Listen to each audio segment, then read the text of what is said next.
Good morning students. आज हम पढ़ेंगे मैथ्स 12th क्लास के चैप्टर है ये आपका मैट्रिक्स। इसमें पढ़ेंगे हम एक्सरसाइज 3.4। ये 3.4 एक्सरसाइज आपकी मेनली डिपेंड है इनवर्स और इन्वर्टिबल मैट्रिक्स पे। अब इन्वर्टिबल मैट्रिक्स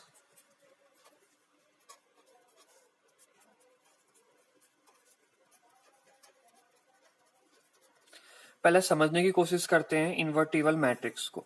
सबसे पहले हम देखते हैं इन्वर्टिबल से मैट्रिक्स से पहले what is the invertible. Invertible का भी एक सिंपल मीनिंग रखिए इनवर्स। अब देखिए सपोज आपके पास दो डिजिट्स हैं 1 एंड 2, मीनिंग 1/2 एंड 2। इन दोनों अगर आप मल्टीप्लाई करते हो और आंसर आता है आपका 1, तो याद रखिएगा एक सिंपल कंसेप्ट के जरिए समझा रहे हैं, उसके बाद मैट्रिक्स की बात करेंगे। देखिए एक नंबर लिया हमने 1/2, उसमें मल्टीप्लाई करा 2 का, तो हमारा क्या आंसर आ गया 1, यानी कि आंसर आपका आना चाहिए 1। तो इसका मतलब ये हुआ ये जो फर्स्ट नंबर है, यानी कि इसको हम बोल रहे हैं x नंबर, इसको बोल रहे हैं y नंबर। तो x जो नंबर है y का क्या है इनवर्स, और y जो नंबर है वो क्या है x का इनवर्स। अब इसी इनवर्स के कंसेप्ट को हम रिप्लेस कर देते हैं मैट्रिक्स के साथ। देखिए इनवर्स का लॉजिक क्या हुआ, अगर आपको सपोज किसी नंबर का इनवर्स निकालना है, मीनिंग क्या है कि आपको y इंटू 7 इक्वल टू 1 लिया, तो y का इनवर्स कितना आ गया 1/7। तो मीनिंग ये आता है यहां से कि आप कोई भी दो नंबर लीजिए, डजेंट मैटर वो नंबर्स कैसे हैं, बस उनका product should be equal to 1। तो इनवर्स का आपका सिंपल कंसेप्ट ये है product should be equal to 1। Product किसके बराबर रहे 1 के ही बराबर रहे। अब 1 के बराबर रहने के लिए करना क्या होगा, आप दो नंबर्स का मल्टीप्लाई अगर जो 1 के बराबर आ रहे हैं तो ये दोनों नंबर एक दूसरे के क्या रहेंगे इनवर्स। अब इसी इनवर्स के कंसेप्ट का यूज होता है मैट्रिक्स में। अब मैट्रिक्स में कैसे होता है इस तरह से देखिए, मैट्रिक्स में लेंगे हम दो मैट्रिक्स, यानी कि इन्वर्टिबल मैट्रिक्स में लेंगे हम दो matrix, suppose matrix A and matrix B, और इन दोनों का मल्टीप्लाई इक्वल टू आई। अब यहाँ पे 1 रिप्लेस हो जाता है किससे I for identity matrix, identity matrix. और ए और बी क्या है दो डिफरेंट मैट्रिक्स, उसी तरीके से बी क्रॉस ए वो किसके बराबर हो जाए, वो भी आइडेंटिटी मैट्रिक्स के, वो भी किसके बराबर हो जाए आइडेंटिटी आई के। आई का मीनिंग क्या हो गया आइडेंटिटी मैट्रिक्स के। तो इसका मीनिंग ये हो गया कि आपके ए और बी क्या है इन्वर्टिबल मैट्रिक्स हैं। ए और बी याद रखिएगा दोनों ही इन्वर्टिबल मैट्रिक्स हैं। मैं यहाँ पे ये नहीं कह रहा कि ए इन्वर्टिबल है और बी इन्वर्टिबल है, इसका मीनिंग सिंपल ही है ए बी का इन्वर्टिबल, ए और बी दोनों ही इन्वर्टिबल मैट्रिक्स हैं। तो इसे एक शॉर्ट फॉर्म में लिख कह सकते हैं इन्वर्टिबल मैट्रिक्स को A B equal to B A equal to I. अगर आइडेंटिटी के बराबर होते हैं तो यहाँ पे ए और बी इन्वर्टिबल मैट्रिक्स है। लेकिन एक कंडीशंस और है जो आपको ध्यान रखनी पड़ेगी, ये जो ए और बी मैट्रिक्स हो सकती हैं ये होंगी आपकी स्क्वायर मैट्रिक्स, यानी कि ए और B should be square matrix. देखिए तो आपके दो पॉइंट्स निकल के आते हैं, यहाँ पे दो पॉइंट्स निकल के क्या आते हैं उसे समझिएगा। ए बी दो मैट्रिक्स, इनका प्रोडक्ट या बी ए का इनका प्रोडक्ट किसके बराबर रहे आई के बराबर रहे। दूसरा कंसेप्ट निकल के क्या आता है, इनका जो ऑर्डर रहेगा वो क्या रहेगा स्क्वायर मैट्रिक्स, यानी कि एम क्रॉस जो ऑन एन होता है यहाँ पे क्या रहेगा एम इक्वल टू एन। और ए भी यहाँ पे इन्वर्टिबल मैट्रिक्स होगी, बी भी इन्वर्टिबल मैट्रिक्स होगी। इसे आप एक एग्जांपल के थ्रू एक्सप्लेन करते हैं अच्छी तरह से जो उससे आपको समझ में आए।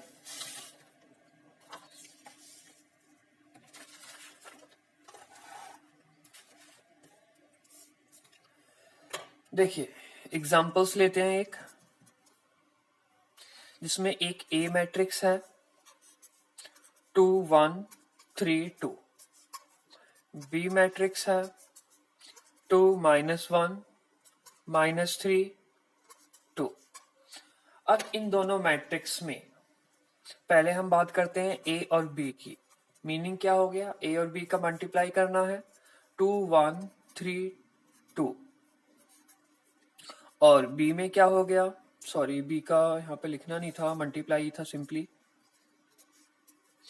2 -3 -1 2। अब इन दोनों मैट्रिक्स का पहली कंडीशंस आपकी थी, पहली कंडीशंस क्या थी कि ए बी या फिर बी ए इक्वल टू किसके रहे, आई के। और सेकंड कंडीशन क्या थी, order m equal to n। तो ये कि ये स्क्वायर मैट्रिक्स है, तो ये कंडीशन तो फुलफिल है यहाँ पे। अब ये देखना है ए बी आपकी आई के बराबर होता है, आइडेंटिटी के बराबर होता है या नहीं, उसके लिए मल्टीप्लाई करना पड़ेगा। तो 2 का मल्टीप्लाई 1, 2 का मल्टीप्लाई 2 में कितना हो गया 4, प्लस 3 का मल्टीप्लाई -1 में, तो ये कितना हो जाएगा -3। 2 का मल्टीप्लाई -3 में तो कितना हो गया -6। 3 का मल्टीप्लाई 2 में तो +6। 1 का मल्टीप्लाई 2 में 2, 2 का मल्टीप्लाई -1 में -2, 1 का मल्टीप्लाई -3 में -3, प्लस 2 का मल्टीप्लाई 2 में 4। तो ये देखिए क्या आ गया 1 0 0 1। ये क्या आ गया आपकी एक आइडेंटिटी मैट्रिक्स आ गई, जिसका मीनिंग क्या हो गया, ए और बी यहाँ पे क्या है, इन्वर्टिबल मैट्रिक्स हैं। दोनों ही इन्वर्टिबल मैट्रिक्स यहाँ पे हैं। अब इसको समझिएगा किस तरह से कहा जाता है, लेकिन उससे कहने से पहले हम एक बार बी और ए के लिए बात कर लेते हैं, बी और ए के लिए। तो याद रखिएगा पहले आप क्या टर्म्स लिखोगे, बी को -2 -1 सॉरी +2 1 -3 2, फिर साथ में 2 1 3 2। इसका भी अगर आप मल्टीप्लाई करोगे आइडेंटिटी ही मैट्रिक्स आएगी, ये कंफर्म है, एक बार आप करके देखिएगा, बिल्कुल आई की बराबरी आएगा। अब देखिए यहां से कहा कैसे जाता है, अब उसे ध्यान से सुनिए। तो यहाँ पे हम बोल रहे हैं B is the inverse of A. B क्या है, ए का इनवर्स है। इसी को अगर हम दूसरे वर्ड्स में बोल सकते हैं, B is the inverse of A, तो क्या लिख सकते हैं, बी इक्वल टू a -1। देखिए ध्यान से समझिए, और इसी बिहाफ में ए क्या हो गया यहाँ पे, तो यहाँ पे ये इस वर्ड को यूज करा जा सकता है कि A is the invertible matrix.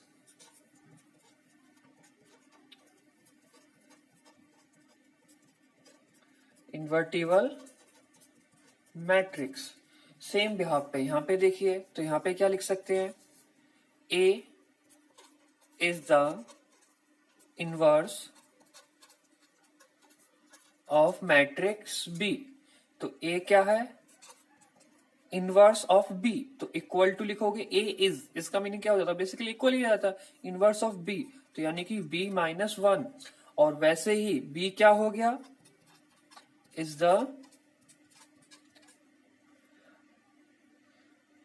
Invertible matrix.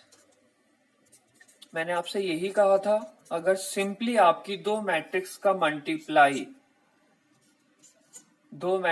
Multiply किसके बराबर आ जाता है, आपके आई के इक्वल होता है, तो आप उसे क्या कह सकते हो, आप उसे सिंपली ये कह सकते हो कि ये इन्वर्टिबल मैट्रिक्स है, बी भी इन्वर्टिबल होगी, ए भी इन्वर्टिबल होगी। कोई मीनिंग नहीं है, बस आपको थोड़ा सा पैटर्न समझना होगा। ये दोनों ही बेसिकली देखिए, अगर मैं यहाँ पे बोल रहा हूँ A is the inverse of B, यहाँ पे बोल रहे हैं B is the inverse of A, इसका मतलब क्या हो गया, ये दोनों ही एक दूसरे के क्या है, इनवर्स। ध्यान से समझिए, यहाँ पे क्या बोला गया, यहाँ पे सिंपली बोला गया है A is the inverse of B, और यहाँ पे क्या बोला गया, B is the inverse of ए।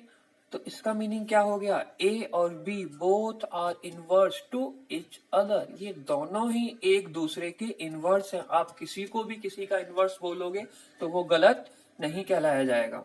और सेम यहाँ पे आप ए को इन्वर्टिबल मैट्रिक्स बोलिए या बी को इन्वर्टिबल मैट्रिक्स बोलिए, ये दोनों ही कैसी हैं? Invertible matrix. अब आपको समझ में आ गया होगा इन्वर्टिबल मैट्रिक्स का मीनिंग। इन्वर्टिबल मैट्रिक्स का ज्यादा कुछ नहीं, बस ये याद रखना है कि अगर इनवर्स एग्जिस्ट करता है तो इसका मतलब क्या है? अगर किसी मैट्रिक्स का इनवर्स एग्जिस्ट करता है तो वो इन्वर्टिबल मैट्रिक्स है, अदरवाइज वो इन्वर्टिबल मैट्रिक्स नहीं है। अगर हम ए इनवर्स निकाल लेते हैं तो इसका मतलब क्या है? कि वो इन्वर्टिबल मैट्रिक्स है। इसी बिहाफ पे एक चीज और आती है, जैसे कि अब एक मैट्रिक्स है, उसका हमने इनवर्स निकाला, तो क्या उसके इनवर्स दो निकल सकते हैं? एक सिंपल थ्योरम है,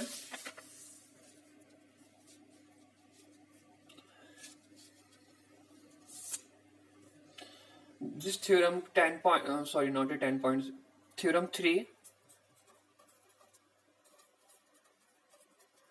ये थ्योरम का नाम है यूनिकनेस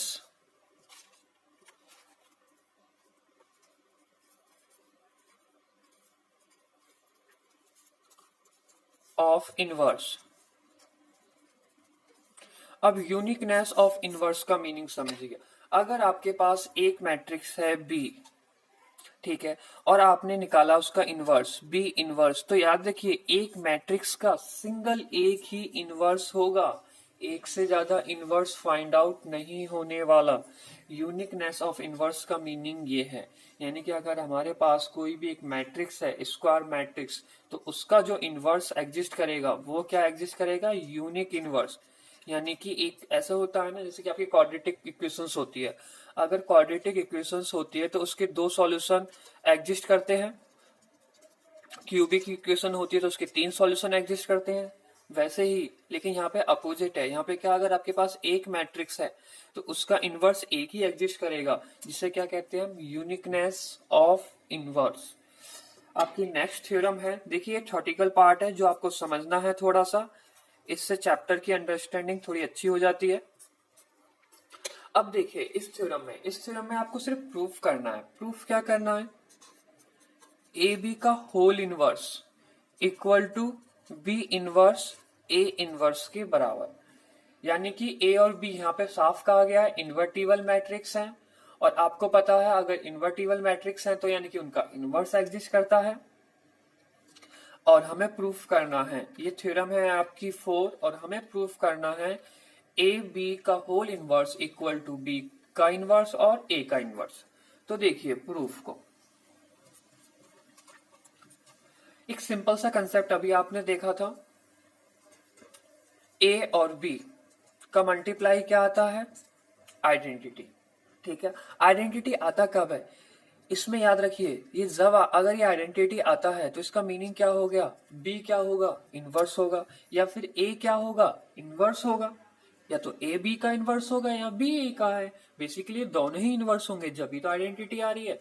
तो हम यहाँ पे साफ लिख सकते हैं कि A B multiply A B inverse, यानी कि दो इनवर्स का मल्टीप्लाई करने के बाद क्या नंबर आता है हमारे पास? आई। मैट्रिक्स है तो आई, और डिजिट्स होते हैं तो 2 इंटू 1/2 या 3 इंटू 1/3, तो उसमें क्या यूज कर लेते हैं हम? 1। तो आई ये आता है। अभी हमें प्रूफ करना है, तो देखिए अब हमने करा क्या, इसके बाद करा हमने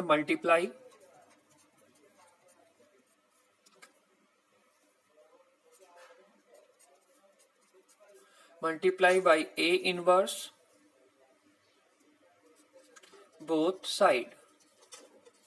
देखिए अगर आप राइट हैंड साइड लिख रहे हैं तो राइट हैंड साइड लिखोगे, अगर लेफ्ट हैंड साइड लिख रहे हैं तो लेफ्ट हैंड साइड लिखेंगे, क्योंकि मैट्रिक्स में आपको पता है पोजीशन मैटर करती है, तो हम इसमें सब कुछ लेके चलेंगे लेफ्ट हैंड साइड।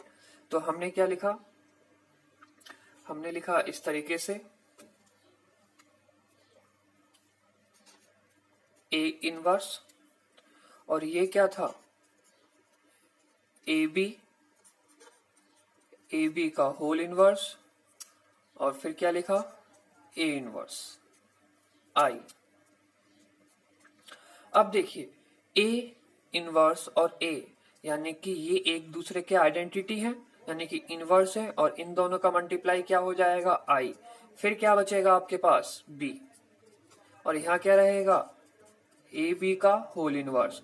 और याद रखिए आइडेंटिटी का किसी भी मैट्रिक्स में मल्टीप्लाई हो जाता है तो क्या बन जाता है? वो आई।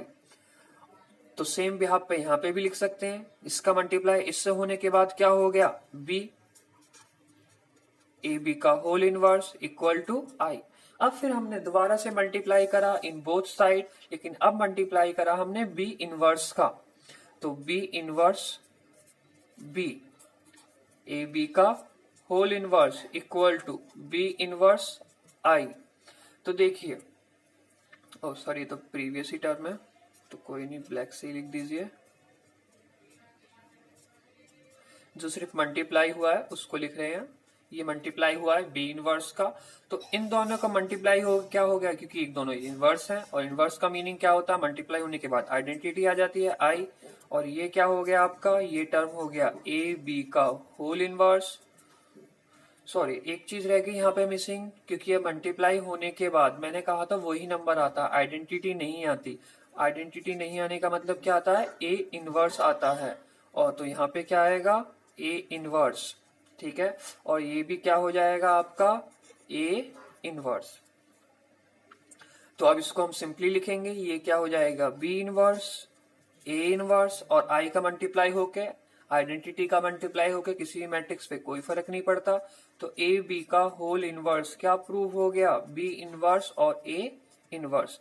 यही हमें क्या करना था, प्रूफ। एक बार फिर से देख लीजिए, क्योंकि ये काफी मेन है। यहाँ पे सिंपली दो मैट्रिक्स ली गई हैं, हाँ प्रोडक्ट के साथ ली गई हैं, उससे कोई मीनिंग नहीं है, लेकिन याद रखिए ये सेम है और इनवर्स है, और एक दूसरे का इनवर्स किसके बराबर होता है, आई के। हमने मल्टीप्लाई करा ए इनवर्स का बोथ साइड, हमें राइट हैंड साइड ही लिखना होगा या फिर हम लेफ्ट हैंड साइड के हिसाब से करेंगे, लेकिन यहाँ पे लेके चल रहे हैं हम राइट हैंड साइड।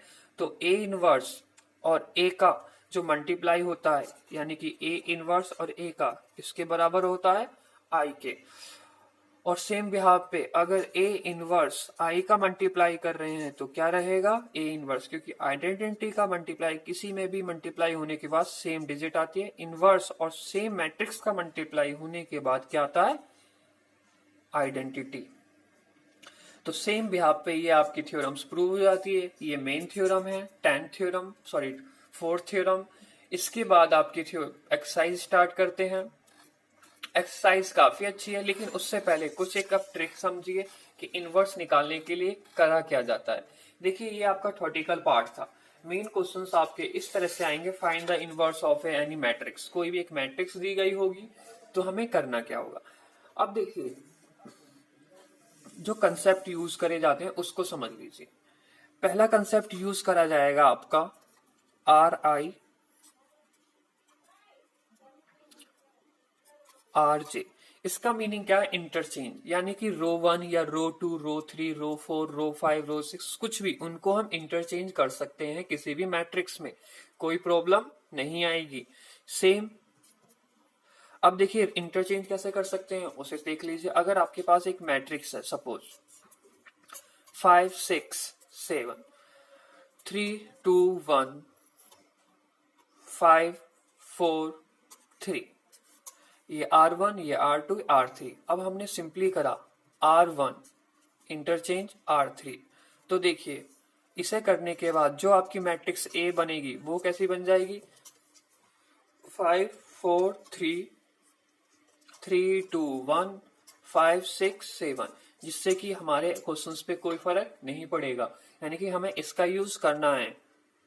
ये किसके अकॉर्डिंग है, रोज के अकॉर्डिंग। आप कॉलम के अकॉर्डिंग भी कर सकते हो, लेकिन अभी हम सिर्फ रोज के अकॉर्डिंग ही लेके चल रहे हैं। ये पहला कंसेप्ट यूज होगा न्यूमेरिकल्स को सॉल्व करने के लिए। दूसरा कंसेप्ट क्या होगा उसे देखिए, आर आई टेंस टू के R J, not a J, sorry I, दोबारा लिख देते हैं, आर आई टेंस टू के are I.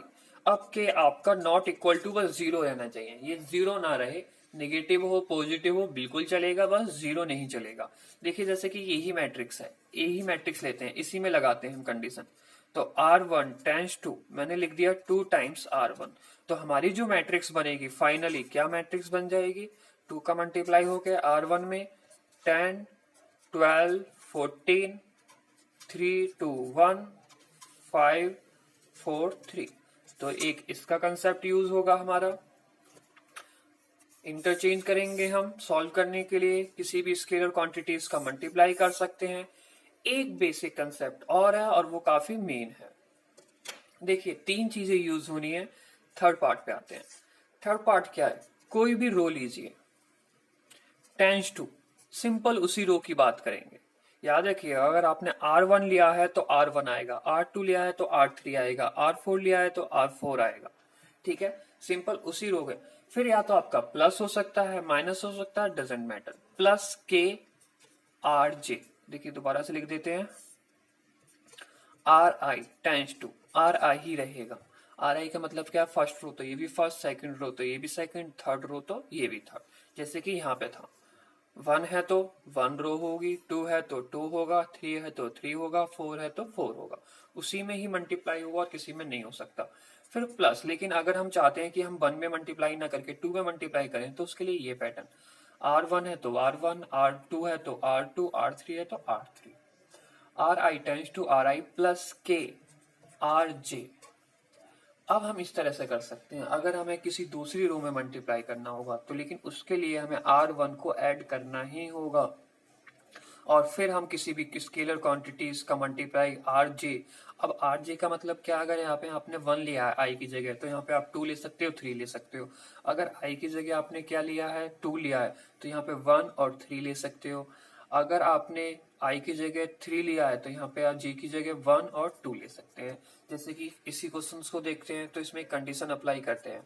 R1 tense to R1, यहाँ 1 लिख दिया तो मीनिंग क्या हो गया? चलिए 2 टाइम्स R3, मीनिंग ये था कि हम यहाँ पे जे की जगह क्या क्या लिख सकते थे? जे की जगह हम रिप्लेस कर सकते थे 2 को और 3 को, लेकिन हम 1 नहीं कर सकते। तो देखिए मैट्रिक्स कैसे फॉर्म हो जाएगी। 2 और 3 तो सेम रहेंगे, 2 और 3 को सेम लिख दीजिए पहले। R1 ऐड होगा, लेकिन इसमें 2 का मल्टीप्लाई होगा। 2 का मल्टीप्लाई हो गया 10 हो गया, 10 प्लस 5 15 हो गए। 2 का मल्टीप्लाई करा 8 हो गया, 8 प्लस 6 14 हो गया। 2 का मल्टीप्लाई करा 6 हो गया, 6 प्लस 7 11 हो गया। ये इस तरह से हो गया। तो आपके 3 बेसिक कंसेप्ट जो यूज होने हैं वो कौन कौन से कंसेप्ट हैं न्यूमेरिकल सॉल्व करने के लिए? देखो वो इन्वर्टिबल, बस बताने का लॉजिक ये था, आपको कंसेप्ट क्लियर हो जाए इन्वर्टिबल इनवर्स चीज क्या है, मतलब करते क्या है, उसमें होता क्या है। लेकिन जो न्यूमेरिकल्स हैं वो इन 2-3 पार्ट्स पे हैं, इन 3 कंसेप्ट्स पे हैं जो यूज होने हैं। तो अब हम बात करेंगे इन 3 कंसेप्ट्स की क्वेश्चंस कैसे होते हैं। तो सबसे पहले स्टार्ट करते हैं एक्सरसाइज के ही क्वेश्चन से। क्वेश्चन नंबर फर्स्ट, काफी अच्छे क्वेश्चंस हैं। देखो एक नहीं, आपको कई बार प्रैक्टिस करनी पड़ेगी, उसी के बाद ये क्वेश्चंस हो सकते हैं। स्टार्ट करते हैं क्वेश्चन नंबर फर्स्ट से। फर्स्ट वैसे बेसिकली थोड़ा सा सेकंड की कंपैरिजन में टफ है, लेकिन फिर भी सेकंड से ही फर्स्ट से ही स्टार्ट करेंगे। लाइन से करते हैं सारे। ए मैट्रिक्स माना हमने इसको, और ए इक्वल टू गिवन है 1 2 -1 3। देखिए याद रखिएगा इसमें क्या कहा गया है। क्वेश्चन में ऊपर हेडिंग है हमें इनवर्स निकालना है हर एक मैट्रिक्स का, लेकिन जो मेथड्स यूज हो रहा है, जो एक्चुअली हम जिस मेथड्स को यूज कर रहे हैं, यानी कि जो मैंने आपको ये बताया है, ये पूरा का पूरा कंसेप्ट डिपेंड है एलिमेंट्री,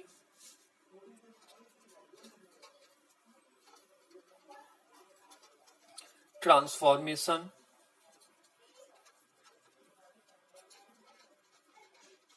बेसन पे। यानी कि इस मेथड का ही नाम है एलिमेंट्री ट्रांसफॉर्मेशन मेथड, क्योंकि आप इनवर्स एक बार और निकालना सीखोगे, वो नेक्स्ट चैप्टर में रहेगा, डिटरमिनेंट के चैप्टर नंबर 4। अब देखिए इसे निकालने के लिए करा क्या जाना, सिंपल बेसिक कंसेप्ट से स्टार्ट करते हैं। और बेसिक कंसेप्ट आपको याद रखना पड़ेगा, किसी भी मैट्रिक्स में अगर हम आई का मल्टीप्लाई करते हैं तो क्या बन जाता है? आई। यानी कि क्या कहा मैंने आपसे, किसी भी मैट्रिक्स में, चलिए इस तरह से नहीं लिखे, इसे लिखे ए इक्वल टू, हम क्या लिख सकते हैं? आई ए।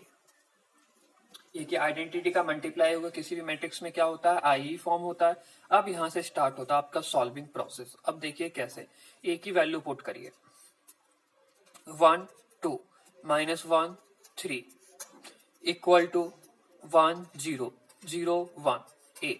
देखिए ऐसा नहीं है कि आपको एक क्वेश्चन देखना है, क्योंकि इसके एक्सरसाइज के सारे ही क्वेश्चन जो आपके 15 16 या 12 क्वेश्चंस दे रखे हैं, हाँ इसमें 17 क्वेश्चंस हैं, वो सारे ही सारे क्वेश्चंस एक ही कंसेप्ट पे हैं।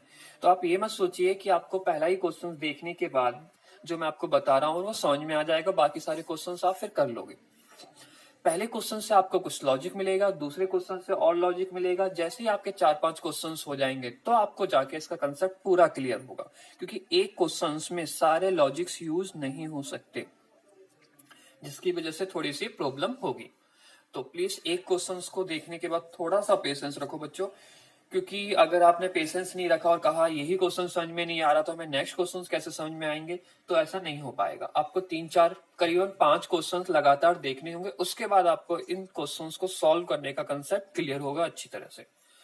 अब देखिए इसमें करते कैसे हैं सॉल्व। वो एलिमेंट्री मेथड आपको जो 3 ट्रिक्स थी, सिंपल से पैटर्न्स थे, वो आपको बता दी, लेकिन उसके साथ भी और कुछ है। करना क्या होगा, ये जो मैट्रिक्स आपने ए लिखी है इसको बनाना होगा हमें आई। ध्यान से समझिएगा, पहले मैं आपको सॉल्व नहीं कर रहा, बस लॉजिक बताने की कोशिश कर रहा हूं जो आपको समझ में नहीं है। इसको क्या बनाना है, आई, और आई बनाने के साथ में ये क्या हो जाएगा, इसको हमें तो चेंज करना है, ये ऑटोमेटिक चेंज हो जाएगा, याद रखिएगा ये ऑलरेडी ऑटोमेटिक चेंज है, क्योंकि हम जो भी एलिमेंट्री ऑपरेशंस इस पे लगाएंगे वो ऑटोमेटिक इस पे लगेगा, यानी कि लेफ्ट हैंड साइड पे लगाएंगे तो वो राइट हैंड साइड पे भी लगेगा, तो जिसकी वजह से ये तो हो जाएगा चेंज, ठीक है। और ये हमें चेंज करना होगा किसमें, आइडेंटिटी में। अब आइडेंटिटी में चेंज करने का एक कंसेप्ट है, याद रखिएगा। सबसे पहले हमें 1 बनाना होगा, 1, ठीक है। उसके बाद हमें बनाना होगा 0, फिर उसके बाद हमें बनाना होगा 1, फिर उसके बाद बनाना होगा 0। देखिए मैं आपको एक सिंपल पैटर्न बोल रहा हूं, ऐसे ही नहीं आप किसी को भी पहले 0 और किसी को भी 1 बना दे। मैंने पहले आपसे कहा हमें सब फर्स्ट काम क्या करना है, इस पे लिखा मैंने फर्स्ट, यानी कि फर्स्ट काम ये करना है हमें, यानी कि 1 बनाने का। अगर 1 ऑलरेडी है तो हम ये काम नहीं करेंगे, हम किस पे आ जाएंगे, सेकंड पे। सेकंड काम क्या करना है हमें, ये काम, यानी कि 0 बनाना है। सोच लीजिए, याद रखिएगा बहुत प्रॉब्लम हो जाएगी, जैसे जैसे अभी कहते जा रहा हूं मैं, आप प्लीज उसको थोड़ा सा फॉलो करो, ये क्वेश्चंस बहुत इजी रहेंगे। और याद रखिए 3.4 एक्सरसाइज में सबसे ज्यादा चांसेस हैं बोर्ड में आने का, सबसे ज्यादा चांसेस है बच्चों। ऐसा नहीं कि कंफर्म यही क्वेश्चन आएगा या बिल्कुल अलग आएगा, लेकिन सबसे ज्यादा चांसेस होते हैं कि इनवर्स पे एक क्वेश्चन पूछा ही जाता है। सेकंड के बाद थर्ड पॉइंट होता है आपको क्या करना है, ये स्टेप्स बता रहा हूं जो आपको करनी होंगी। थर्ड स्टेप्स होगी आपको इसको 1 फॉर्म करना, और फोर्थ स्टेप्स होगी आपकी ये।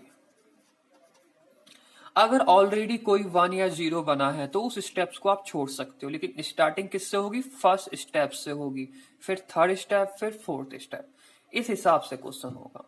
और इसके में चेंज करने के लिए हम कौन से प्रोसेस का यूज करेंगे, जो 3 एलिमेंट्री ऑपरेशंस है, ट्रांसफॉर्मेशंस है, इनका यूज करेंगे।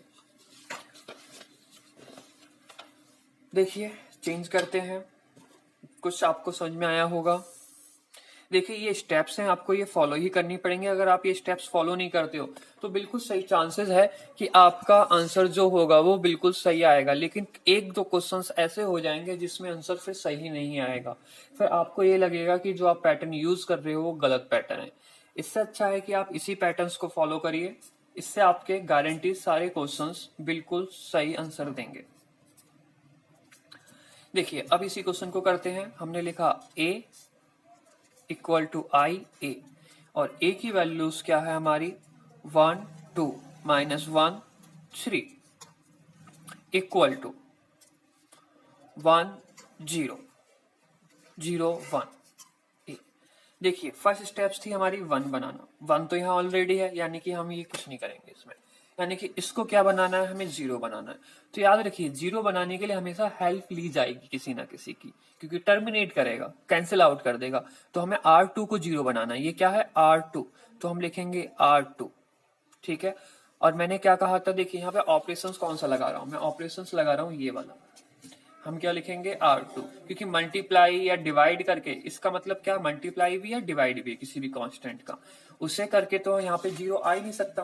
कभी आप सोचो अगर यहाँ पर 1 लाना होता तो 2 का डिवाइड कर देते, लेकिन हमें क्या लाना है 0, तो हम यहाँ क्या करेंगे R2 tense to R2 minus 2 times R1। देखिए ध्यान से समझिएगा, R2 ये रहा, 2 का मल्टीप्लाई इसमें करा, क्या हो गया 2 हो गया, और 2 माइनस 2 करा तो ये 0 बन गया। डजेंट मैटर बाकी मैट्रिक्स पे क्या इफेक्ट पड़ रहा है, हमारा काम बस ये रहेगा कि इसे 0 बनाना है, ठीक है। और आपकी पुरानी वाली मैट्रिक्स नहीं बिगड़ेगी, क्योंकि अगर आप इस स्टेप्स को फॉलो कर रहे हो तो अप्लाई करते हैं। इसमें भी जो चीज को, जिस रोज को आप चेंज नहीं करते, उस रोज को सिंपली डायरेक्ट लिख सकते हो पहले ही, जैसे कि 1 के साथ हम कुछ नहीं कर रहे हैं, तो -1 -1 इक्वल टू 1 0 ए। अब लगाइए R2 2 माइनस 2 इंटू R1, यानी कि इसमें 2 का मल्टीप्लाई फिर 2 माइनस करा तो ये 0 हो गया। अब देखिए इसमें 2 का मल्टीप्लाई करा तो क्या हो जाएगा, पहले तो लिखिए R2 यहाँ पे क्या है 3, माइनस 2 का मल्टीप्लाई R1 में, 2 का मल्टीप्लाई R1 में, तो 3 माइनस माइनस प्लस 2, तो कितना हो गया, ये हो गया 5। सेम कंसेप्ट इसमें, R2 तो 0 है, इससे -2 का मल्टीप्लाई करके इसके साथ ऐड करेंगे तो क्या आएगा -2। सेम बिहाव पे इसमें, इससे मल्टीप्लाई करने से कोई फर्क पड़ेगा ही नहीं, ये 1 का 1 ही रहेगा।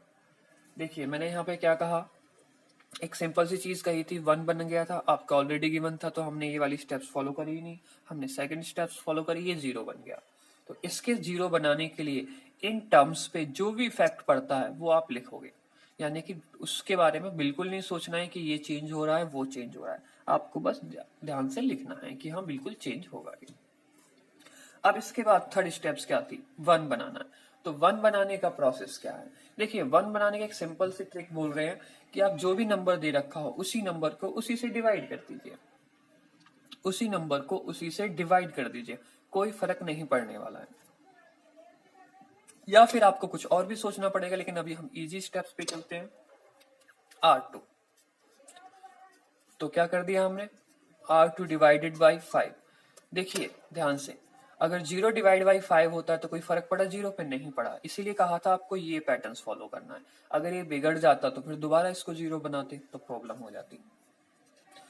देखिए आप हर एक क्वेश्चंस को पेशेंस के साथ, करीबन 3-4 क्वेश्चंस को पेशेंस के साथ समझिए, उसी के बाद बच्चों ये क्लियर होगा। अगर आप सोचते हो कि एक क्वेश्चन से आपको सब आ जाएगा तो ये इतना आसान नहीं है, और यही चीज इसलिए मैं बार बार बोल रहा हूँ। तो जो चेंज नहीं करने उसको सेम लिखिए, 1 -1 इक्वल टू 1 0। इसको चेंज करना, और चेंज भी क्या करना, 5 से डिवाइड, 5 से डिवाइड 0, 5 से डिवाइड 1, 5 से डिवाइड 2/5, 5 से डिवाइड 1/5, कोई दिक्कत नहीं। अब देखिए हमारा सारा काम हो गया, 1 बन गया, 0 बन गया, 1 बन गया। लास्ट स्टेप होगी, इसको हमें 4 बनाना है। तो 4 बनाने का सिंपल कंसेप्ट क्या है, इन दोनों को ऐड कर देते हैं, 0 बन जाता है, और 0 इसके साथ ऐड होकर 1 ही रहेगा। एक चीज याद रखिएगा, इसको 0 बनाने के चक्कर में ये 1 ना बिगड़े, अगर ये 1 बिगड़ गया तो प्रॉब्लम हो जाएगी। और इसके लिए क्या सिंपल रहता है कि ऐड करिए, इसे मल्टीप्लाई करिए, कुछ भी इसके साथ ऐड करिए, कोई फर्क नहीं पड़ेगा। तो अब हम यहाँ पे R1 स्टेप्स यूज करते हैं, R1 प्लस R2। जरूरी नहीं है कि हर बार कुछ ना कुछ मल्टीप्लाई हो, कि हम सिंपल भी ऐड कर सकते हैं, कुछ नहीं है तो 1 तो होता ही है। तो जिसको चेंज नहीं करने उसको पहले सिंपल लिखिए, 0 1। अब R2 के साथ हम कुछ भी नहीं कर रहे हैं, -2/5 और ये 1/5, इसको सिंपली ऐड कर रहे हैं, 1 रहा, ये 0 हो गया। अब इसको ऐड करें, और ऐड करने से क्या हो जाएगा, यानी कि ये है 1 और ये है -2/5, तो ये हो गया 5, तो यानी कि ये हो गया आपका 3/5। इस दोनों को ऐड करेंगे तो 1/5। तो अब जरा ध्यान से समझिए, कि बहुत ध्यान से, बिल्कुल। ये क्या आ गया, आइडेंटिटी आ गई। मैंने क्या कहा था, आइडेंटिटी बनानी है, तो आई लिख सकते हैं, आई लिख दिया, सिंपल। अब बताइए आइडेंटिटी, अगर ये ऑलरेडी ए है तो मैं इस पूरी मैट्रिक्स को क्या लिखूं? आइडेंटिटी कब आती है? जब ए इनवर्स होता है तब आइडेंटिटी आती है। आपका एक सिंपल कंसेप्ट है, सेम नंबर्स का मतलब उसी नंबर से उसके इनवर्स का मल्टीप्लाई होता है तो क्या आती है? आइडेंटिटी। और इस क्वेश्चन में हमें क्या निकालना था? ए का इनवर्स। हर क्वेश्चन में हमें इनवर्स ही निकालना है। तो इनवर्स की ए इनवर्स की वैल्यू क्या आ गई? ये पूरी ब्रैकेट के अंदर जो मैंने अभी करा, तो ये हो गया आपका आंसर। ये था आपका फर्स्ट क्वेश्चन। इसमें बहुत सारी कुछ चीजें हैं जो आपको समझ में नहीं आई होंगी। बिल्कुल ऐसी कोई बात नहीं है कि ऐसा भी नहीं है कि किसी भी अभी तक जो हमने देखा है कि पहले ही क्वेश्चंस में सारा कंसेप्ट क्लियर हो जाए। दूसरा क्वेश्चंस देखते हैं, कुछ जो मिस रहा होगा वो गारंटी इसमें क्लियर होगा। अब उसे समझने की कोशिश करिए। क्वेश्चन नंबर 2, हमें मैट्रिक्स दे रखी है ए। वो ए मैट्रिक्स क्या है? 2 1 1 0। तो हमें क्या करना है? बस सिंपल खेल है हमारा। a इक्वल टू आई ए, और a की वैल्यू क्या रहेगी? 2 1 0 1। सॉरी 1 है, हाँ यहाँ पे 1 है, ये भी 1 है, सब कुछ 1 है। और आइडेंटिटी आपको पता है 1 0 0 1। और ए की वैल्यू को हम लिखते नहीं है, वो ए को सिंपल रखेंगे। अब सबसे पहला खेल क्या होता है? इसको हमें 1 बनाना है। ध्यान से देखिए, इसको क्या बनाना है? 1। तो 1 बनाने के लिए या तो एक ट्रिक थी, सिंपल डिवाइड कर दीजिए।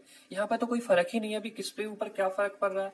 या एक सिंपल देखिए, एक चीज क्या है, एक तो डिवाइड कर दीजिए। आपका डिवाइड का लॉजिक हमेशा कारगर रहेगा। तो 8 1 लेते हैं।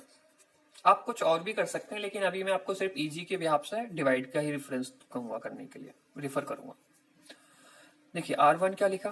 R1 divided by 2। तो इसको 2 से डिवाइड करके 1 हो गया। तो जो चीज चेंज नहीं होनी सबसे पहले उसको लिख दिया करिए। और ये आपको प्रॉपर्टी बतानी होगी आप क्या यूज कर रहे हैं। 1 1 इसके साथ कोई चेंज नहीं था। 0 1 इसके साथ भी कोई चेंज नहीं। डिवाइड करा 2 का तो ये 1 हो गया, और ये हो गया 1/2। ये भी कितना हो गया? 1/2। और ये 0 हो गया। इसके बाद इसको क्या बनाना है? हमें 0 बनाना है। तो 0 बनाने के लिए क्या कर दिए? इसमें से इसे माइनस कर दीजिए। तो R2 tense to R2 minus R1। तो अब देखिए, R1 के साथ कुछ नहीं करना हमें, तो 1 1/2 इक्वल टू 1/2 0। उसको सिंपल लिखा करिए पहले। अब इसमें से इसको माइनस करा, 0 हो गया। 1 माइनस इसको करा, माइनस हाफ हो गया। उसके बाद इसमें से इसको माइनस करा, माइनस हाफ हो गया। 0 माइनस करेंगे, इसमें से इसको माइनस करा, 1 हो गया। अब क्या बनाना है हमें? इस वाले टर्म्स को ध्यान से देखिए। किस वाले टर्म्स को? इस वाले टर्म्स को 1 बनाना है, क्योंकि हमें आइडेंटिटी बनानी होती है। और थर्ड स्टेप आपकी यही रहेगी कि इसको क्या बनाना है? 1। तो इसके लिए आप क्या प्रॉपर्टी यूज करोगे? ये है आपका R2। तो देखिए ध्यान से, R2 टेंस टू मैंने लिखा -2 R2, क्योंकि -2 का जैसे मल्टीप्लाई करेंगे तो ये क्या हो जाएगा? 1। और इसमें मल्टीप्लाई करके कोई फर्क पड़ेगा ही नहीं 0 में, तो इसलिए हमें डरने की कोई बात है ही नहीं यहाँ पे। तो पहले वाले को सेम लिख दीजिए, 1/2 1/2 0 a। क्या करा गया है? इसमें -2 का मल्टीप्लाई, 0 ही रहा, -2 का मल्टीप्लाई करा गया तो 1 हो गया। अब इसमें भी देखिए, -2 का मल्टीप्लाई करा गया तो ये भी क्या हो गया? 1 हो गया। -2 का मल्टीप्लाई करा तो -2 हो गया। ठीक है, ये 1 बन गया, 0 बन गया, 1। अब इस टर्म्स को क्या बनाना है? इस टर्म्स को फिर से हमें क्या बनाना है? 0। तो देखिए, अब 0 बनाने के लिए करेंगे क्या? चेंज किसको करना है हमें? R1 को करना है। तो R1 को चेंज करना है तो आप क्या कर सकते हैं? R1 टेंस टू, ध्यान से सुनिएगा, इसे क्या करना है? 0। तो हम ये कर सकते हैं, R1 दो तरीके हैं वैसे, चलिए मैं आपको अभी इजी पे लेके चलते हैं। R1 माइनस अगर इसको भी हाफ कर दिया जाए और इसमें से फिर माइनस करा जाए तो हो जाएगा काम। तो क्या करा, R1 minus R2 upon divide by 2, यानी कि ये आधा हो गया और इसमें से माइनस करा 0 हो गया, और इसमें डिवाइड करके कोई फर्क पड़ेगा ही नहीं। तो R1 को चेंज करना है तो R2 को सेम लिख दीजिए।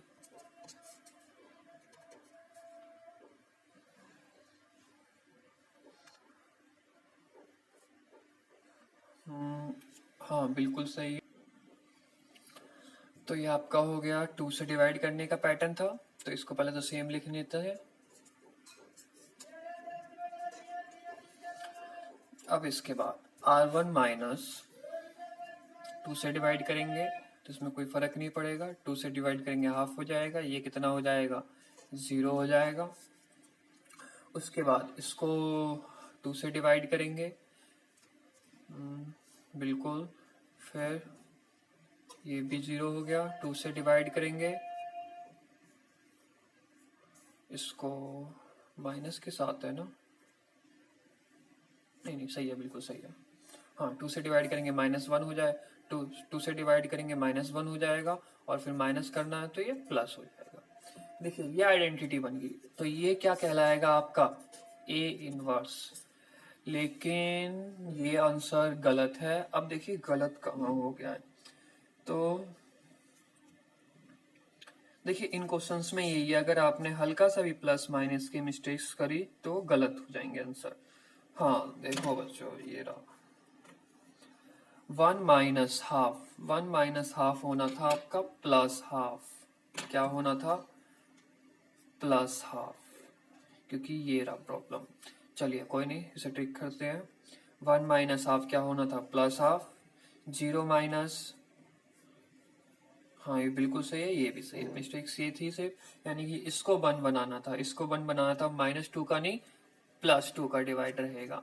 तो +2 का डिवाइड रहेगा तो ये 0, सॉरी +2 का मल्टीप्लाई रहेगा, 0 रहेगा, भी 1 रहा। लेकिन +2 का जैसे ही इसमें मल्टीप्लाई करा तो ये क्या हो जाएगा माइनस, और +2 का इसमें करा तो कितना हो जाएगा +2, यानी कि ये वाली स्टेप्स गलत हुई है फाइनल वाली। तो इसे सही कर देते हैं। तो 1 तो हो ही चुका है, हमें इसको 0 बनाना है, तो इसके लिए स्टेप्स फिर से लिख देते हैं। तो फिर से स्टेप्स लिखनी होगी, तो फिर से स्टेप्स क्या लिखेंगे, सेम बिहाव पे रहेगी स्टेप्स में कोई चेंज ही नहीं है, स्टेप्स यही सही है बिल्कुल, बस ये अप्लाई गलत हुआ है। क्यों अप्लाई गलत हो गया, क्योंकि ये माइनस कर दिया था, तो साइन इंटरचेंज हो गए थे। देखिए R1 tense to R1 minus R2 upon 2, क्योंकि 2 को इससे डिवाइड करिए और माइनस करिए, क्योंकि 0 लाना है हमें, तो और हमारा काम क्या है यहाँ पे 0 ही लाने का। तो जिसको, चलिए थोड़ा सा बड़ा लिखते हैं, 0 1 जिसको चेंज नहीं करना, ये क्या हो गया -1 +2 a। अब इसको हमने 2 से डिवाइड करा, कोई फर्क नहीं पड़ेगा, माइनस करिए प्लस, कोई लॉजिक नहीं रहा, यहाँ पे 1 ही रहेगा। लेकिन इसको जैसे ही 2 से डिवाइड करा, -2 से, और फिर माइनस करा तो माइनस हाफ हो गया, और ये प्लस हाफ, तो 0 हो गया। अब इस क्वेश्चन पे देखिए, ये है यहाँ पे -1, 2 से डिवाइड करते हैं इसको, अगर इसको 2 से डिवाइड करते हैं तो ये क्या हो जाएगा हाफ, और फिर माइनस करना है, और माइनस ऑलरेडी है तो प्लस, तो हाफ हाफ मिलके क्या हो जाएगा, दिस इज 1। सेम बिहाव पे इसमें अगर 2 से डिवाइड करा तो 1, और 1 ऊपर जाके क्या हो जाएगा -1। तो देखिए आपकी आइडेंटिटी बन गई, और ये टर्म्स क्या कहलाया जाएगा, ये टर्म्स पूरा कहलाया जाएगा A इनवर्स। तो A इनवर्स की वैल्यू क्या होगी, ये वैल्यू होगी, आप यहाँ पे लिख सकते हो अलग से। तो A इनवर्स इज, आपको बस अलग से लिखना ही है और कुछ नहीं करना, 1 -1 +2, किसकी वैल्यू है ये, A इनवर्स की वैल्यू। ये क्वेश्चन हो गया आपके सेकंड तक। अब बात करते हैं क्वेश्चन नंबर 3 की। कुछ आपको समझ में आ रहा होगा, और खास चीज, छोटी छोटी चीजों को आपका ध्यान रखना पड़ेगा कि माइनस प्लस की मिस्टेक्स ना हो। क्वेश्चन नंबर 3 को देखिए, कुछ जो भी रहा होगा वो इसमें समझ में आ जाएगा। 1 2, अब थोड़ा सा तेजी से भी करेंगे हम। 1 2 3 7, तो क्या लिखा जाएगा, a इक्वल टू ए आई ए। तो a की वैल्यू 1 2 3 7 और i की वैल्यू 1 0 0 1। इसको हम बिल्कुल नहीं लिखते क्योंकि फिर पता नहीं चलेगा क्या इनवर्स है क्या नहीं है। अब देखिए सबसे पहला काम है इसको जीरो बनाना, सॉरी 1 बनाना, ऑलरेडी 1 है, इसको जीरो बनाना। तो इसको जीरो बनाने की सिंपल ट्रिक, इसमें से इसे माइनस कर दीजिए 2 के मल्टीप्लाई के साथ। तो R2 क्या लिख सकते हैं, R2 माइनस 2 टाइम्स R1, 2 का मल्टीप्लाई करे तो 2 हो गया, तो इक्वल हो गया, और इक्वल में से इक्वल होके माइनस 0 हो जाता है। तो 1 3 1 0 a, तो ये क्या हो गया 0, 2 का मल्टीप्लाई इसमें करा तो जैसे ही 2 का 6 हो गया तो ये हो गया 1, 7 माइनस 6। अब 2 हाँ 2 का मल्टीप्लाई इसमें करा, सॉरी -2 है, कोई नहीं, 2 का मल्टीप्लाई करा -2 हो गया, माइनस करा तो -2 हो गया। उसके बाद इस पे कोई फर्क पड़ेगा नहीं आपका, सेम -1। देखिए ये तो बन ही गया ऑटोमेटिक, तो इसको भी बनाने के लिए चेंज नहीं, तो इसको सिंपल क्या करना है, हमें जीरो करना है। तो किसको जीरो करना है, R1 को, तो R1 टाइम्स 2 R1 लिखेंगे। किसकी हेल्प से जीरो करोगे, R2 की हेल्प से जीरो करोगे, यहाँ कोई और टर्म थोड़ी है आपके लिए। तो क्या हो जाएगा -3 R1, सॉरी R2। अगर इसको जीरो करना और 3 हो तो इसमें 3 का ही मल्टीप्लाई करना पड़ेगा, इक्वल करना है आपको, जैसे इक्वल हो गया माइनस कर दीजिए। तो देखिए क्या हो गया आपका R2 चेंज नहीं हो रहा, उसको सेम रहने दीजिए पहले, तो -2 1 a। इसको क्या करना है, 3 का मल्टीप्लाई, कोई फर्क नहीं, 3 का मल्टीप्लाई 3 हो गया, माइनस करा 0 हो गया, 3 का मल्टीप्लाई करा तो कितना हो गया -6, फिर -6 करा तो 7 +6 हो गया, तो बेसिकली +6 +1, तो ये कितना हो गया 7। इसमें देखिए जैसे ही -3 का मल्टीप्लाई करा तो -3 रहेगा क्योंकि ऊपर 0 है, तो ये रहा -3, तो आइडेंटिटी बन गई। तो ये वाला टर्म्स क्या हो गया, A इनवर्स। तो A इनवर्स की वैल्यू आपकी क्या फाइंड आउट होगी, 7 -2 -3 1। क्वेश्चन नंबर 4 की तरफ बढ़ते हैं। और प्लीज अब आपको काफी समझ में भी आ चुका होगा, तो पहले आप ट्राई करो और उसके बाद क्वेश्चनों के सॉल्यूशन को देखने की कोशिश करो, क्योंकि ट्राई ये मैथ्स है, क्योंकि सिर्फ आपको देख के समझने की कोशिश करोगे तो मार्क्स नहीं आने वाले, आपको प्रैक्टिस करनी होगी इसमें। तो इस क्वेश्चन में भी फिर सेम कंसेप्ट यूज करते हैं, ए आई ए की वैल्यू है 2 5 3 7, आई रहेगा आपका 1 0 0 1। ये क्वेश्चन नंबर है 4। इसको बनाना है 1, तो 1 बनाने के लिए क्या यूज करेंगे, 2 से डिवाइड कर दीजिए ऐसा, तो R1 times 2 R1 divided by 2। जैसे ही 2 से डिवाइड करा तो ये क्या हो जाएगा 1 बन जाएगा, और ये क्या हो जाएगा 3/2, ये क्या हो जाएगा 1/2 0, और ये 0 1 वो तो सेम ही रहना है, 7 5। इसको क्या करना है, हमें 0 बनाना है, तो इसको 5 का मल्टीप्लाई कर दिया और माइनस कर दीजिए, तो R2 times 2 R2 minus 5 R1।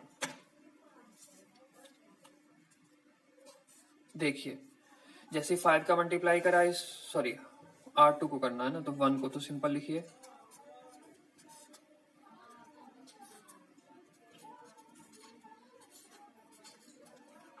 Five का मल्टीप्लाई माइनस करिए 0 हो गया। अब 5 का मल्टीप्लाई इसमें करते हो आप, तो ध्यान से देखिए, जैसे इसमें 5 का मल्टीप्लाई करते हो तो कितना हो जाएगा 15/2। कहाँ गया, चलिए ऐसे छोड़ देते हैं, R2 7 माइनस 5 का मल्टीप्लाई करते हैं तो कितना हो गया 15/2। अब सॉल्व कर दीजिए, तो सॉल्व करके कितना हो जाएगा 14 हो जाएगा, तो -1/2, तो कितना हो गया ये -1/2। अब इसमें देखिए ये तो 0 है, -5 का मल्टीप्लाई करा तो ये क्या हो गया -5/2। इसमें कोई फर्क पड़ेगा नहीं, ये 1 ही रह गया। अब देखिए ये 1 0, अब इसको क्या बनाना है 1। मैंने आपसे कहा था अगर 1 बनाना हो तो सिंपल क्या करिए, R2 टेंस टू उसके जस्ट अपोजिट यानी कि -2 का मल्टीप्लाई कर दीजिए किसमें, R2 में। इसमें मल्टीप्लाई होकर कोई फर्क पड़ता नहीं है, तो 1 3/2 इक्वल टू हाफ 0a। तो ये क्या हो गया, -2 का मल्टीप्लाई खत्म, -2 का मल्टीप्लाई 1 हो गया, -2 का मल्टीप्लाई 5 हो गया, -2 का मल्टीप्लाई -2 हो गया। अब इसको क्या बनाना है, 0। अब देखिए ये चीज समझने वाली है, इसको 0 बनाने के लिए आपको इसको भी 3/2 बनाना पड़ेगा क्योंकि सेम में से माइनस हो सकता है। तो R1 टेंस टू क्या लिखोगे, R1 माइनस ये क्या है R2, ये क्या है 3/2, तो इसमें भी किसका मल्टीप्लाई कर दीजिए, 3/2 का मल्टीप्लाई कर दीजिए। तो 0 1, पहले इसको सेम लिख लीजिए, 5 -2 a। तो देखिए R1 माइनस इसमें मल्टीप्लाई करके और 0 कुछ नहीं फर्क पड़ता, 1 ही रहेगा। देखिए याद रखिए जो आपने पहले करा है ना उन पे कोई फर्क नहीं पड़ेगा अगर आप किस पैटर्न को फॉलो कर रहे हो। अगर आप इस पैटर्न को फॉलो कर रहे हो, पहले इसको 1 बनाइए, 0 बनाइए, 1 बनाइए, 0 बनाइए। तो अगर आप इस पे काम कर रहे हो तो इस पे कोई चेंज नहीं आएगा, अगर आप इस पे काम कर रहे हो तो इन दोनों पे कोई चेंज नहीं आएगा, अगर आप फिर इस पे काम करोगे तो इन तीनों पे कोई चेंज नहीं आएगा। अगर आप ये ऑर्डर पैटर्न फॉलो नहीं करते हो तो इससे दिक्कत हो जाएगी फिर। तो अब हम कहां पे थे, इसमें 3/2 का मल्टीप्लाई 0 हो गया। अब बात आती है यहाँ के लिए, R1 क्या है 1/2, सिंपली 1/2 माइनस 3/2। R2 क्या है 5, तो 5 का मतलब क्या हो गया 15। तो यहां से कितना हो गया, ये हो गया -14/2 यानी कि -7। ठीक है, R1 क्या है, ये तो 0 है ही। तो इसमें सिंपली किसका मल्टीप्लाई हो रहा है, -3/2 में मल्टीप्लाई हो रहा है -2 का, माइनस से माइनस कैंसिल, 2 से 2 कैंसिल, तो सिर्फ क्या बच गया आपका 3। तो यानी कि ये वैल्यू किसकी होगी, A इनवर्स की। तो ये भी आपका क्वेश्चन नंबर 4 भी हो गया। अब आपको काफी सारे क्वेश्चंस आ गए होंगे आई होप अच्छी तरीके से काफी, लेकिन इसमें कुछ क्वेश्चंस हैं जो बिल्कुल अलग है, जैसे कि है क्वेश्चन नंबर 12। देखिए यहां से लेके क्वेश्चन नंबर 14 तक सारे ही क्वेश्चन 2x2 के हैं। हर एक क्वेश्चन किसका है, 2x2 का। तो ये क्वेश्चंस आप ट्राई करोगे, अगर कोई भी क्वेश्चंस नहीं आता तो आप डाउट क्लास या क्लासरूम वाली क्लास में पूछ सकते हो, ऑनलाइन डाउट क्लास या क्लासरूम की क्लासेस में पूछ सकते हो, कोई प्रॉब्लम नहीं है। देखिए बच्चे पूछने के लिए कोई प्रॉब्लम नहीं, अगर आपको और कुछ प्रॉब्लम आती है तो आप एक्स्ट्रा टाइम में भी कॉल करके कुछ भी कंफर्म या पूछ सकते हो। लेकिन देखिए 4 क्वेश्चंस करने के बाद बच्चे 14 तक बिल्कुल सेम क्वेश्चंस हैं, बिल्कुल सेम 2x2 के क्वेश्चंस हैं। तो प्लीज अब तो ये आपको करने होंगे, लेकिन इसमें एक क्वेश्चंस बिल्कुल अलग है, क्वेश्चन नंबर 12। अब क्वेश्चन नंबर 12 के बारे में इसलिए बात कर रहे हैं, उसको आप पहले ट्राई करिएगा क्वेश्चन नंबर 12 को स्पेशली, क्योंकि वो क्वेश्चन नंबर 12 काफी अलग क्वेश्चन है। अब क्वेश्चन नंबर 12 को देखिए, क्वेश्चन नंबर 12 में दे रखा है 6 - 3, सॉरी गलत लिख दिया, हैबिट सी हो गई है बार बार, 6 - 2 - 3 1। अब जरा एक छोटी सी चीज देखिए, ये क्वेश्चंस का अगर आप सॉल्यूशन निकालोगे ना तो सॉल्यूशन ही नहीं निकलेगा। हाँ मेन बात यही थी इस क्वेश्चन में, इसका सॉल्यूशन ही आता है इनवर्स डज नॉट एग्जिस्ट, यानी कि इसका इनवर्स ही एग्जिस्ट नहीं करता। तो कैसे पता लगेगा कि किस क्वेश्चन का इनवर्स एग्जिस्ट नहीं कर रहा है, तो याद रखिए या तो आपकी दोनों रोज सेम हो या फिर दोनों कॉलम्स सेम हो, तो उनके सॉल्यूशन एग्जिस्ट नहीं करते। अब आप कहोगे यहाँ पे तो रोज या कॉलम दोनों में से कोई सेम नहीं है, सेम है। किसी भी मैट्रिक्स में से आप कॉमन ले सकते हो, सपोज ऊपर से आप ने कॉमन ले लिया -3, तो जैसे ही -3 कॉमन लिया तो यहाँ क्या बचेगा -2 1, और यहाँ नीचे क्या था -2 1।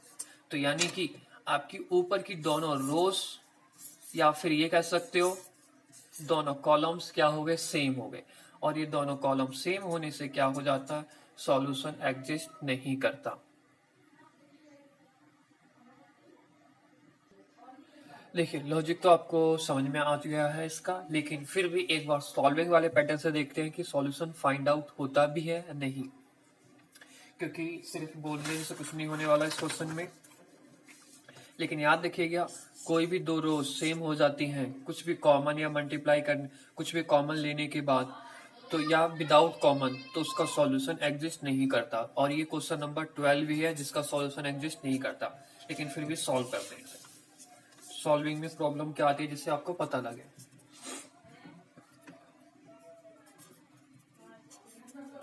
6 - 3 - 2 1।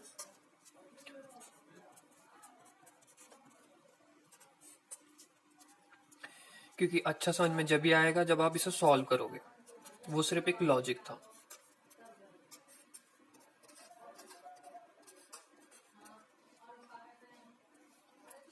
अब देखिए, सबसे पहले इसमें हमें क्या करना होगा, 1 बनाना है। 1 बनाने के लिए हम इसको क्या करेंगे, सिंपल कंसेप्ट है, 6 से डिवाइड कर दीजिए।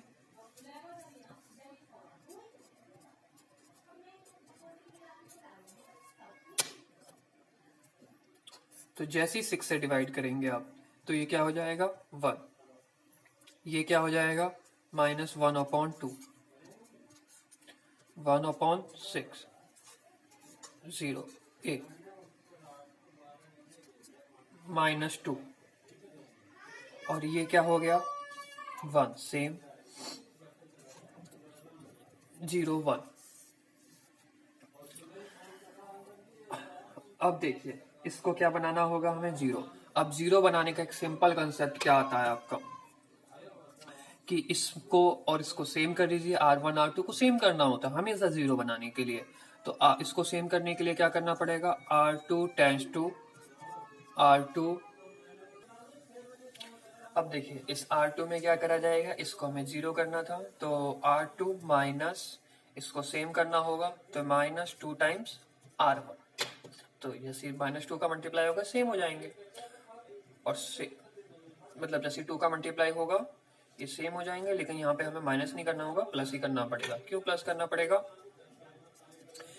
देखिए ये -2 है,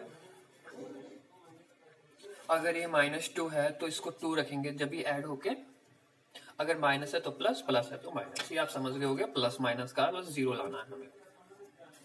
जैसे इसमें 2 का मल्टीप्लाई हुआ तो +2 हो गया, ये -2 है, ऐड होके क्या हो गया 0।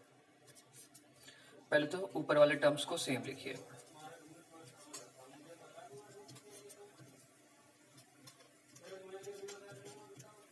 अब बताइए, देखिए इसमें 2 का मल्टीप्लाई करा, ऐड करा, 0 हो गया, इसमें 2 का मल्टीप्लाई करा, तो 2 का मल्टीप्लाई करते ही इसमें क्या हो गया -1, और ये 1, तो ये भी क्या हो गया 0।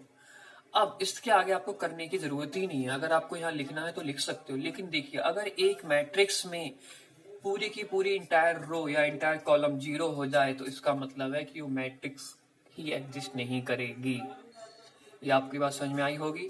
बस आपको इतना ही करने के बाद, 0 दिखाने के बाद ही लिखना है इसके बाद कि this matrix doesn't exist inverse, यानी कि इनवर्स एग्जिस्ट ही नहीं होगा, क्योंकि ये दोनों टर्म्स क्या हो गए 0 0 हो गए। ये बात क्लियर हो गई होगी आपको अच्छी तरह से। ये क्वेश्चन काफी मेन था, तो अब आप क्वेश्चंस करोगे 14 तक, और जो भी क्वेश्चंस नहीं आना है वो आप ऑनलाइन डाउट क्लास में बच्चों, ऑनलाइन डाउट क्लास में पूछ लोगे, या जैसे ये लॉकडाउन खत्म होता है तो उसके बाद आप पूछ सकते हो क्लासरूम के अंदर भी। हाँ, ये पार्ट रहेगा आपका फर्स्ट पार्ट इस वीडियो का।